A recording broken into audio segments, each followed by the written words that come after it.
In this video, we are going to delve into the art of overcoming creative blocks. Not only when you're already knee-deep in your painting, but also when you're taking those very first steps onto the canvas. If you've ever found yourself grappling with this challenge, and trust me, I've been there too, then stick around because I've got some valuable insights to help you kickstart your artistic journey and wave goodbye to those stuck moments. Hi, my name is Rajat and welcome back to my channel. Here we talk all about reclaiming our inner artist and mastering oil painting. If this is something right up your alley, then hit the like and subscribe button. And if you want to exclusively work with me to level up your oil painting, then go to my description below and book a free strategy call to discuss your artistic roadmap that's suited for you. And now, let's dive into the video. If you've been caught up in the cycle of procrastination or struggling to ignite that spark of inspiration, you're not alone. Often, I've caught myself chasing after perfection or aiming to create that awe-inspiring masterpiece. So, we need to first break the momentum. In this case, what I would suggest is to consider grabbing hold of smaller canvases, ranging from 8x10s to 11x14s. This approach of painting small allows you to effortlessly immerse yourself in a painting that resonates deeply with your creative spirit.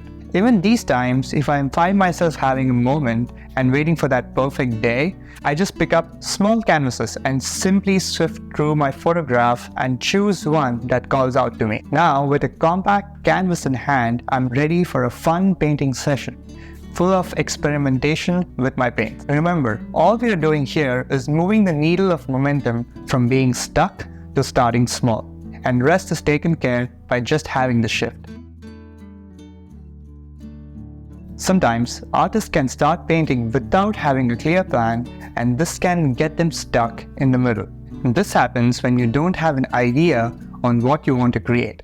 This is what I mean by having a vision before you start painting. Let me deconstruct what having a vision means. Having a vision means that you have a basic but a certain idea of what you want to convey in a painting. When I say having an outcome in mind, I don't mean having everything predetermined. In fact, it's the opposite. It's when you know the result or you know what you want to convey through your painting, and then you approach it without any preconceived notion on how to get there. You let the painting itself guide you as you work your way through it. This makes it exciting and in the moment, and you become sensitive to the approach while you make your marks, responding to what the painting needs. Hence, if you've had a bad spell of painting, this approach negates all those previous experiences anyway, since you're bringing new ideas and hence new results.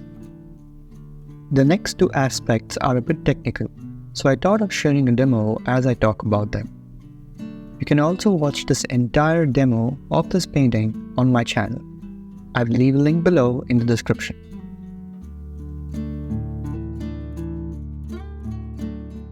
One of the most common struggles artists face when they get stuck midway is they find their painting is flat. And one of the most common reasons is that they have averaged out the light and the dark and have lost form. As we know, painting requires a 3D effect on a 2D surface. So we need to make sure that we have this consistently for all forms. To put it simply, form is somewhere where the light transitions into the dark. And if you have a painting where you've averaged out all the transitions between the light and the dark, such that the value difference between the two are negligible, you will often find that the form is lost. So the next time when you feel you don't have a strong enough painting, this may be one of the reasons, and the best way to address the form is in your areas of interest first. Make sure in the areas of interest you have a very well developed and a strong form. Once you have addressed the important areas, you can then make your way to the rest of the canvas. The less important areas need not have a strong form, and in most cases, they can remain flat. Speaking of form, try to focus on developing them only in the areas of light.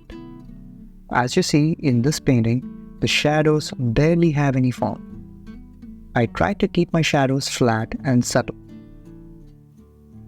Even if I'm having color shifts in the shadow region, I try to keep them close in value range and mainly have soft edges to avoid drawing any attention to them.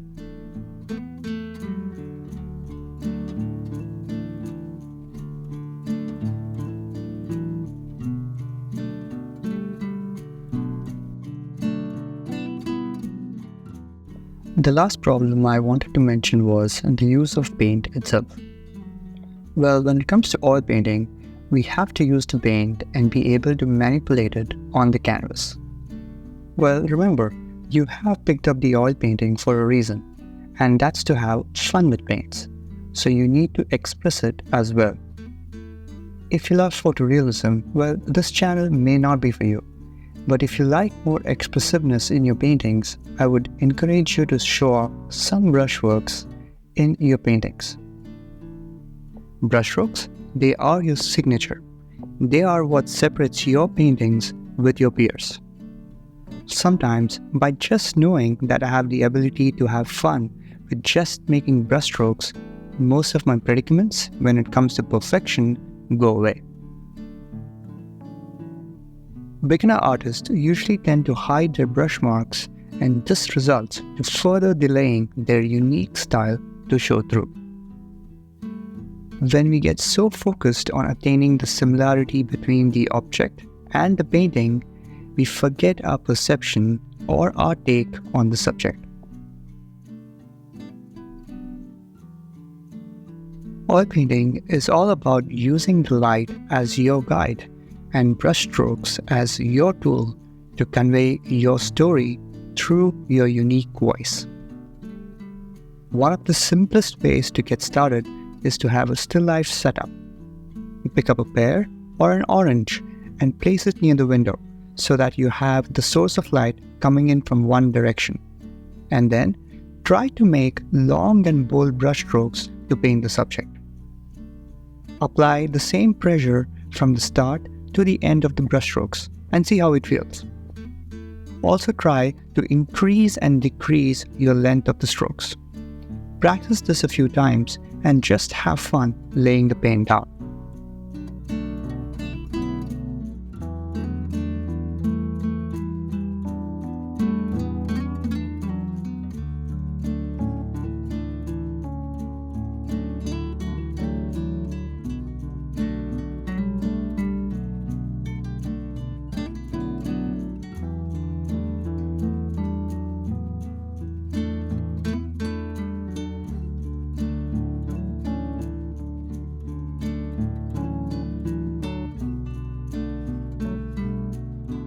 I hope this video has helped you find your creative spirit back, and if so, it's now start to cranking out those paintings. Thank you all for watching, and if you like this content, give it a like and subscribe, and I'll see you in the next video.